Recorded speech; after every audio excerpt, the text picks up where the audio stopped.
አሰላሙ አለይኩም ወራህመቱላሂ ወበረካቱ። ሰላም እንዴት ናችሁ? ውድ የቻናል ቤተሰቦች፣ እኔ ደህና ነኝ አልሐምዱሊላህ። ዛሬ እንደተለመደው በሌላ ቪዲዮ ብቅ ብያለሁኝ። ዛሬ ይዤላችሁ የመጣሁት ቪዲዮ ደግሞ የማዕድ ቤት እቃዎች በእንግሊዝኛ ስማቸው ምን ይመስላል የሚለውን ይዤላችሁ መጥቻለሁኝ። ውድ ተመልካቾቼ ይህንን ቪዲዮ ስትመለከቱ ላይክ በማድረግ ይጀምሩ። ላይክ ስታደርጉ ዩቲዩብ ለብዙ ሰዎች ያደርሳል ማለት ነው። እንደዚሁም ደግሞ ብዙ ሰዎች በዚህ ቪዲዮ ተጠቃሚ ይሆናሉ።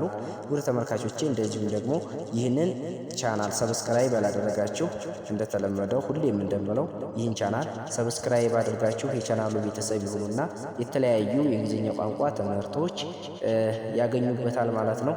አሁን በቀጥታ ወደ ቪዲዮ ወስዳችኋለሁኝ። መልካም ቆይታ። አይረን ፖት፣ አይረን ፖት ብረት ድስት። ስፖንስ፣ ስፖንስ ማንኪያዎች። ናይፍ፣ ናይፍ ቢላ። ጀግ፣ ጀግ ጆክ። ቦውል፣ ቦውል ጎድጓዳ ሳህን። ግላስስ፣ ግላስስ ብርጭቆዎች፣ የውሃ ብርጭቆ።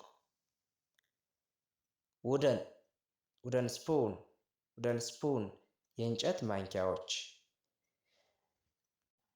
ውድና የተከበራችሁ ተመልካቾቼ በእርግጠኝነት ይህንን ቪዲዮ አጭር ቢሆንም እንደወደዳችሁት አልጠራጠርም። ውድ የቻናል ተከታታዮች እንግዲህ ለዛሬ ይዤላችሁ የመጣሁት ቪዲዮ ይህንን ይመስል ነበረ። ሰብስክራይብ ያላደረጋችሁ ሰብስክራይብ አድርጉ። በቀጣይ በሌላ ቪዲዮ እስከምንገናኝ ድረስ ለዛሬ መልካም ሁኑልኝ። ወሰላሙ አለይኩም ወራህመቱላሂ ወበረካቱሁ።